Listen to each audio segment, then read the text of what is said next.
Tout le monde s'est endormi.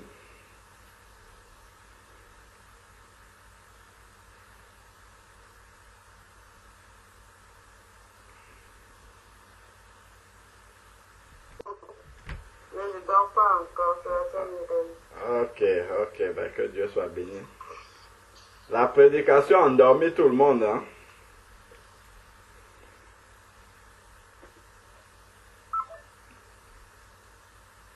Allô? Il n'y a plus personne, je vois. Non, moi je suis là. Il est là. On est là, c'est bien. Ah, voilà. On te suit. Waouh. Gloire à Dieu. Non, c'est bon, je disais suivi ton voix et bonne continuation sur la conduite du Saint-Esprit. Je vais me coucher, soyez bénis. Amen. Ok, ma soeur, que Dieu te garde, hein, dans la paix et qu'il te restaure complètement au nom de Jésus. Amen. Amen. Je crois que nous-mêmes, on ne va pas tarder, hein.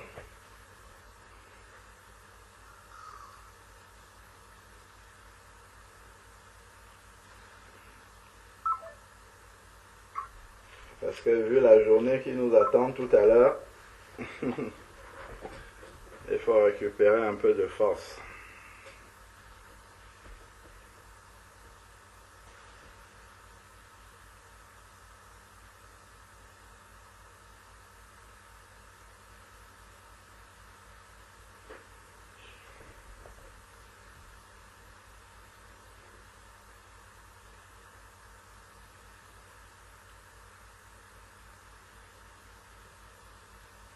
Allô? Oui. Oui. Et les dons d'organes? C'est-à-dire ici aux États-Unis, si ta licence de conduite, tu peux donner l'autorisation si tu es cliniquement mort, l'autorisation de donner ton organe à quelqu'un qui en a besoin. Est-ce que c'est un péché?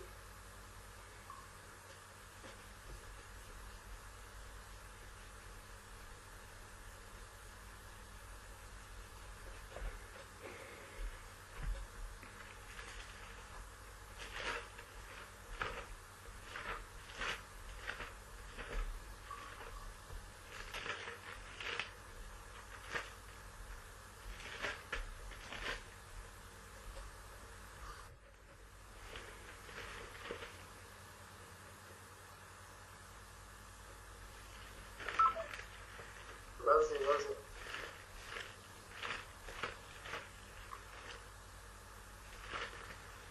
Alors,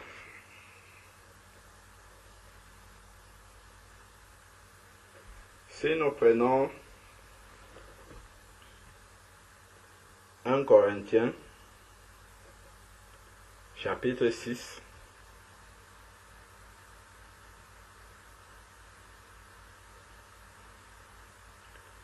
Corinthiens chapitre 6, verset 19 et 20. 1 Corinthiens chapitre 6, verset 19 et 20. Il est écrit: ne savez-vous pas ceci? Votre corps est le temple du Saint-Esprit qui est en vous et que vous avez reçu de Dieu, et vous n'êtes pas à vous-même. Dans d'autres versions, on dit: et vous ne vous appartenez pas vous-même, car vous avez été rachetés à un grand prix. Donc on a été racheté par Dieu, donc on appartient à Dieu, on ne s'appartient plus nous-mêmes. Donc c'est ce que 1 Corinthiens chapitre 6 verset 19 et 20 nous dit. Donc 1 Corinthiens, je vais regarder s'il y a d'autres d'autres versets qui parlent de la même chose. 1 Corinthiens chapitre 6, verset 19. Alors, donc, on ne s'appartient plus nous-mêmes, c'est ce que la parole de Dieu nous dit. Ne vit pour lui-même, nul ne meurt pour lui-même, ne savez-vous pas que vous êtes le temple de Dieu.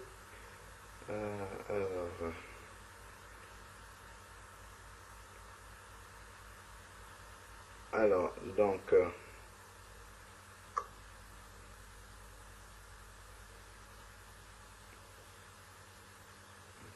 qui lui appartient. Donc, si on prend par exemple Tite également, Tite 2, verset 14. Tite 2, verset 14. Et après, on va prendre Apocalypse aussi, chapitre 5, verset 9 à 10. Donc, Tite 2, verset 14, nous dit, Tite chapitre 2, verset 14 dit, il s'est donné lui-même, le Seigneur, pour nous, afin de nous racheter de l'iniquité et de se faire un peuple qui lui appartienne. Donc, si nous sommes enfants de Dieu, nous lui appartenons. C'est ce qui est écrit là. Purifiés par lui et zélés pour les bonnes œuvres. Donc, nous lui appartenons. C'est ce qui est écrit là. Nous sommes un peuple qui lui appartient. 1 Corinthiens, chapitre 6, verset 19, dit qu'on ne s'appartient plus nous-mêmes. Prenons maintenant Apocalypse, chapitre 9. Apocalypse, chapitre 5, verset 9. Il est écrit ici, on parle des rachetés, et il chantait un cantique, Apocalypse chapitre 5, verset 9, et il chantait un cantique nouveau, et en disant, tu es digne de recevoir le livre et d'en ouvrir les sceaux, car tu as été immolé, et tu as racheté pour Dieu. On peut souligner pour Dieu. Tu as racheté pour Dieu par ton sang des hommes dont nous avons été rachetés pour Dieu. Des hommes par ton sang, des hommes de toute tribu, de toute langue, de tout peuple et de toute nation. Dont nous avons été rachetés pour Dieu. Nous appartenons désormais à Dieu.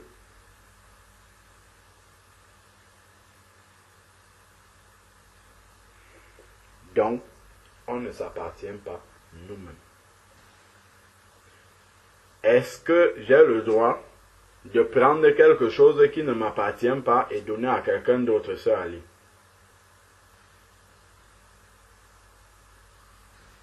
Non, mais moi je ne vois pas ça comme ça.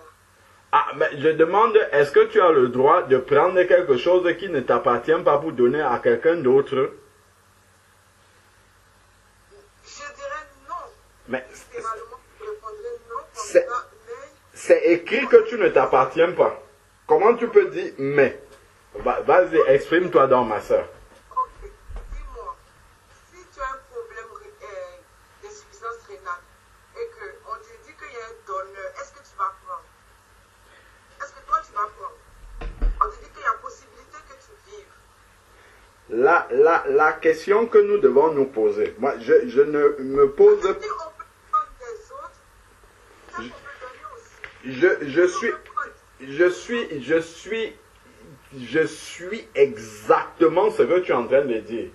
Mais la réponse que je dois donner doit être biblique. Je ne dois pas réfléchir de manière humaine. Parce que la question que tu m'as posée, c'est quelle est la volonté de Dieu, pas la volonté des hommes.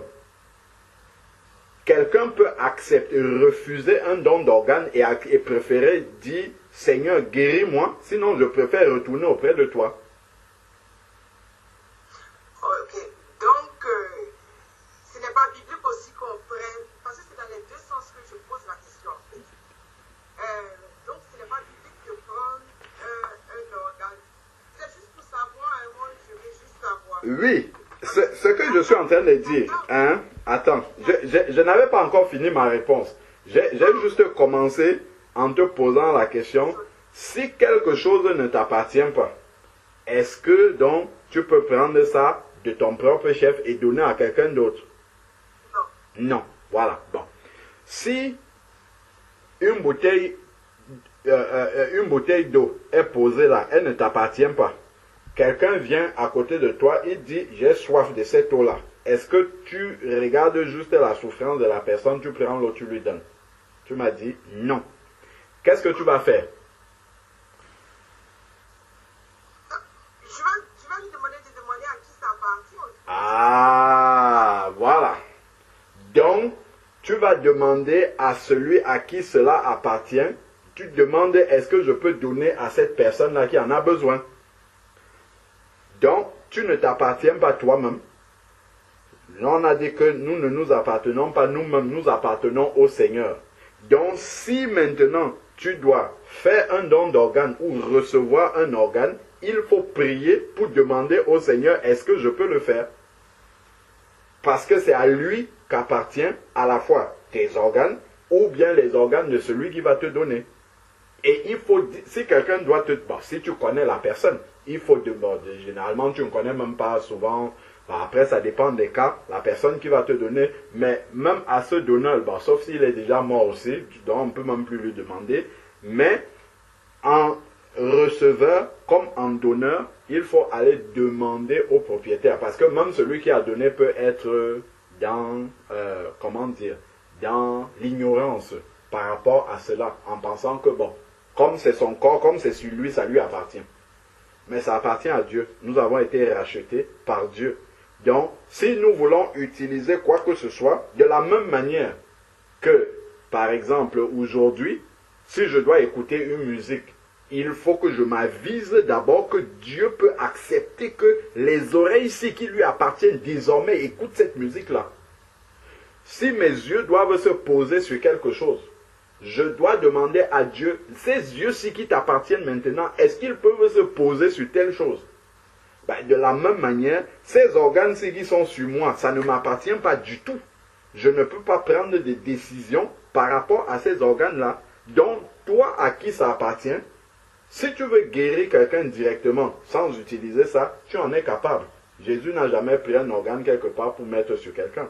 Si maintenant tu veux me donner l'autorisation de donner ça à cette personne-là, montre-le-moi clairement. Ou si je dois recevoir quelque chose, un don d'organe de quelqu'un, Seigneur, montre-moi que c'est par là que va venir ma guérison. Ou alors guéris-moi sans du tout, sans utiliser ces choses-là. Si on va comme ça dans la prière, Dieu va nous révéler. Le problème, c'est que quand on se retrouve dans ces situations-là, je comprends que humainement, c'est tellement difficile, on ne se pose même pas ces questions-là. On va directement prendre la solution humaine qui est là. Allez, hop, il y a une greffe de foie, un don d'organe, allez, pap, on va prendre directement, parce que la mort frappe déjà à la porte, on a peur de partir. Mais la vérité biblique par rapport à ça, c'est que nous devons demander au Seigneur de nous montrer clairement, est-ce que c'est ça qu'on doit faire? Parce que les organes là lui appartiennent. Et il est capable de renouveler nos organes sans qu'on ne prenne rien à personne. Donc voilà pour ma part la conviction que j'ai. Bibliquement, on peut voir ça dans les versets. Si quelque chose appartient à quelqu'un d'autre, la nature même nous enseigne que la chose ne nous appartient pas. Si on pense que ça peut faire du bien à quelqu'un d'autre, il faut demander au propriétaire. Donc, notre corps, nous sommes juste intendants de notre corps, mais il ne nous appartient pas. Donc, on doit aller demander au propriétaire de ce corps-ci, je vois que telle personne a besoin de telle chose, est-ce que je peux lui donner? S'il dit oui, vas-y. Je dis bon, ok, ben, Seigneur, j'ai fait ce que tu m'as demandé. Ben, ce corps-ci a besoin de quelque chose. Il t'appartient. Est-ce que tu acceptes que je prenne quelque chose qui vienne d'ailleurs pour venir mettre dans ce corps qui t'appartient là? Oui. Seigneur. Le Seigneur dit oui. Ok, je suis d'accord que tu prennes. Ok, faites-moi une greffe de ce que vous voulez faire. Donc, pour ma part, ça serait ça la démarche d'un enfant de Dieu. L'enfant de Dieu ne doit pas seulement faire comme un païen. Le païen qui est à l'hôpital n'a aucune autre issue Il n'a que ça. Si on lui propose un don d'organe, il ne réfléchit même pas de midi à 14 heures, il va prendre en courant même. Un enfant de Dieu, si c'est la même chose aussi, ben où est son espérance? Alors c'est où la différence? Est-ce que tu comprends ma réponse, ma soeur? Oui, je comprends. Donc, on rejoint les témoins de Jéhovah qui n'acceptent pas le... Non, les témoins de Jéhovah, ce n'est pas la même chose. Les témoins de Jéhovah sont catégoriques. Pour eux, c'est une loi. On ne donne pas le sang. Point barre. Terminé. Parce que l'âme de toute chair est dans le sang. Je ne sais pas quel verset ils utilisent. Eux, ce n'est pas la marche par l'esprit. Là, ce que je suis en train de dire là, ça c'est une question de marche par l'esprit. En fait, et c'est pas pour les mêmes raisons. Eux, c'est pas parce que le sang ne nous appartient pas qu'ils ne donnent pas le sang, non. Ou les dons d'organes. C'est pas comme ça que eux ils expliquent ça. Mais nous sommes en train de dire en fait que comme notre corps ne nous appartient pas nous-mêmes, de la même manière que je ne peux pas, parce que ce corps-ci est le temple du Saint-Esprit, je ne peux pas le soumettre à la souillure, par exemple, comme dit en Corinthiens 6, je ne dois pas aller le soumettre à la compromission. Ben, de la même manière, pourquoi? Parce que ça ne m'appartient pas. Je dois l'entretenir comme le propriétaire veut que ça soit entretenu. Donc, de la même manière, je ne peux pas prendre des choses qui sont dans mon corps pour aller donner à quelqu'un d'autre. Pas du tout. Je dois demander au propriétaire. Donc, ça, c'est la marche par l'esprit. En allant demander au propriétaire, le propriétaire me dira au cas par cas, est-ce que je dois le faire ou est-ce que je ne dois pas le faire? Et ça doit être une question sérieuse dans la prière, en disant, Seigneur, montre-moi clairement, parce que je ne veux pas me tromper par rapport à ça. Si on demande ça au Seigneur, il va nous montrer clairement. C'est parce que bien souvent, on ne pose pas cette question, là on se dit que, bon, ok, allez, humainement, Dieu va comprendre, il n'y a pas de questions à se poser, allons-y, et puis faisons-le comme ça.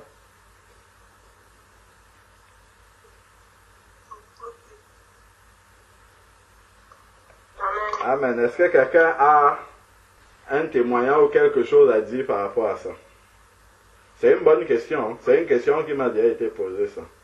Avec lesquelles j'ai déjà eu à échanger avec quelqu'un là-dessus.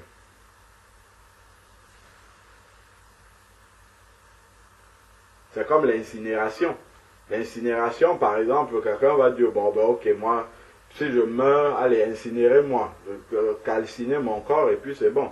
Est-ce que le corps là t'appartient? Tu vas le calciner, est-ce qu'il t'appartient? Il ne t'appartient pas du tout. En dehors des versets où le Seigneur a dit que le corps retourne à la poussière et tout ça, prends la décision de faire carboniser son corps, le corps là ne t'appartient pas. Donc en fait, tu es en train d'user de quelque chose qui ne t'appartient pas. Tu prends une décision sur un corps qui ne t'appartient pas du tout. Et ça, c'est pas... Un enfant de Dieu ne doit pas faire ça.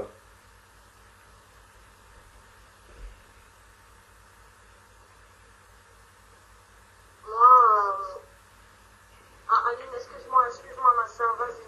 Non, j'ai dit, ok.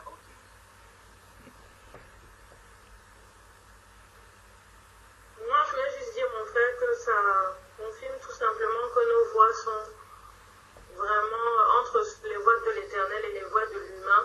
De ce que l'humain peut qualifier d'un acte bon, d'un acte bien, en fait. Il y a un moment où on peut complètement se tromper si on va marcher par l'émotion et le sentiment, en fait. Parce que c'est vrai que quand j'entends don d'organes, etc., moi aussi, le réflexe c'est de me dire, de toute façon, je suis plus là. Si je suis partie, qu'est-ce que j'en ai à faire de ce qu'on va faire de mes organes? Donc, effectivement, ça ne s'appartient plus. Je peux comprendre que, voilà, c'est...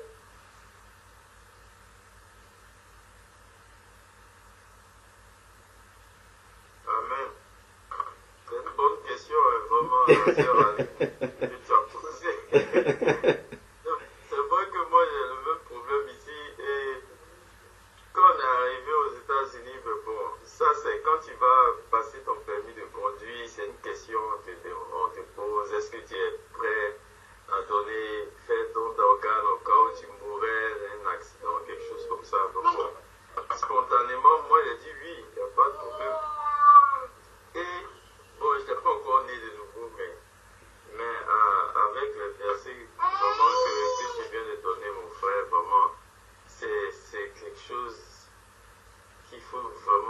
réfléchis vraiment, quand tu réalises que en fait ton corps t'appartient pas, c'est vraiment, c'est ça, nos corps ne nous appartiennent plus. Donc avant de faire quelque chose, tu dois aller au pied du Seigneur. Ah Seigneur, est-ce que tu veux que je fasse? Est-ce que tu veux toujours demander au Seigneur? Vraiment, je rends gloire à Dieu pour cette question-là et puis pour les versets. Vraiment, merci beaucoup frère. Ça vraiment, ça nous emmène à aller encore au pied du Seigneur. C'est vrai que vraiment, il y a des choses qu'on fait comme ça, sans forcément vraiment aller demander au Seigneur. Mais bon, vraiment, gloire à Dieu. Gloire à Dieu. Amen, amen, amen.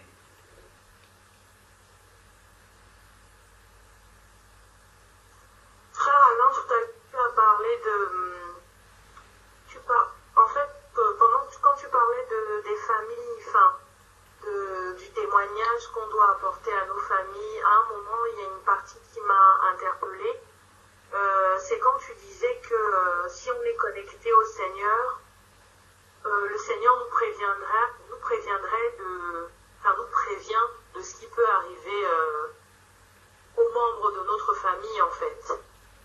Et par rapport à ça, si j'ai bien compris, hein, je ne sais pas si j'ai bien compris, parce que par rapport à ça, j'ai une petite histoire. Quand je venais de rencontrer le Seigneur, ça s'est passé au mois de l'histoire septembre 2016, ou août 2016, je ne sais plus, bref. Et j'étais allée faire la visite d'un appartement, et pendant que je marchais sur le chemin du retour, j'ai eu une vision, mais c'est la première fois que ça m'arrivait. Donc je ne savais pas ce qui venait de m'arriver, je croyais que j'avais perdu la tête. Je vois qu'on pique ma soeur dans le dos, elle a une tenue d'hôpital, on la pique dans le dos et elle tombe. Donc je commence à me taper la tête, j'étais en train de descendre pour prendre le métro, je commence à me taper la tête en disant mais pourquoi qu'est-ce qui t'arrive? Arrête d'imaginer les choses comme ça, t'es folle ou quoi? Ça va pas dans ta tête, mais vraiment je me parlais comme ça en me disant pourquoi j'ai vu cette image? Et dans la soirée, en fin de journée, on m'appelle pour me dire que ma soeur est à l'hôpital et elle va se faire opérer. Et elle est au Cameroun et j'ai commencé à paniquer, à pleurer. J'étais vraiment très mal, mais pour une raison. C'était pas pour l'opération, c'était pour l'anesthésie générale. Parce que l'anesthésie générale, c'est quelque chose qui me faisait vraiment, vraiment très, très peur. Donc je me disais, on a fait une anesthésie générale à ma soeur, j'ai peur qu'elle se réveille pas, etc.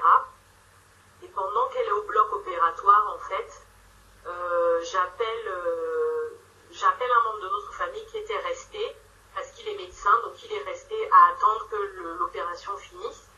Et je dis, oui, je suis inquiète, comment ça se passe là-bas au niveau des anesthésies générales? Et il me dit, on lui a pas fait une anesthésie générale, on lui a fait une péridurale. Et quand il me dit ça, l'image que j'ai vue le matin, en fait, me revient dans la tête. Et effectivement, on piquait ma soeur dans le dos et elle tombait. Donc, comme quelqu'un qui s'évanouit ou qui s'endort, en fait. Et donc, elle n'était pas endormie totalement dans la réalité. Hein. Quand on fait une péridurale, la personne est juste anesthésiée localement, en fait. Mais je me suis rendu compte que c'est ce que j'avais vu dans la matinée. Et qu'à l'époque, bon, si j'étais... je ne sais pas comment dire ça. Si je connaissais peut-être mieux le Seigneur ou plus aguerri, enfin je ne sais pas comment dire, j'aurais pas réagi de cette façon. Mais c'était pour dire qu'effectivement, ce que tu disais tout à l'heure, c'est vrai, parce que ce jour-là, c'est vrai parce que moi-même je l'ai déjà expérimenté concernant ma propre famille. Et c'est comme ça pour des toutes petites choses, mais comme je fais preuve de beaucoup de légèreté, je loupe beaucoup de choses en fait.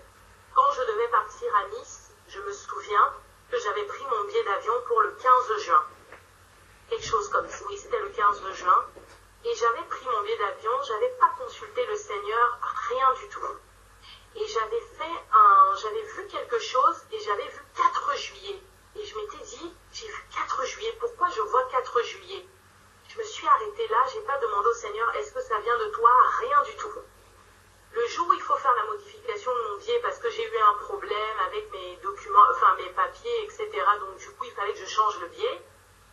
C'est frère Georges qui faisait la modification et il me demande une date. Je dis une date au hasard parce qu'il faut vite changer le billet. À 14 heures au plus tard, il faut que le billet ait été modifié. Je lui dis 6 juillet.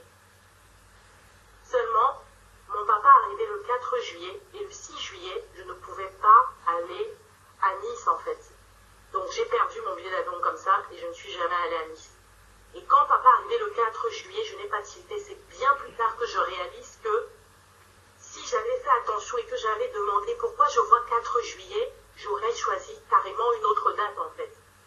Et il y a plusieurs choses comme ça qui m'arrivent et je prends vraiment ça avec beaucoup de je m'assois pas dessus, enfin, je demande pas au Seigneur, Seigneur, est-ce que ça vient de toi premièrement? Si ça vient de toi, qu'est-ce que tu as voulu me dire? Je prends pas ce temps-là en fait.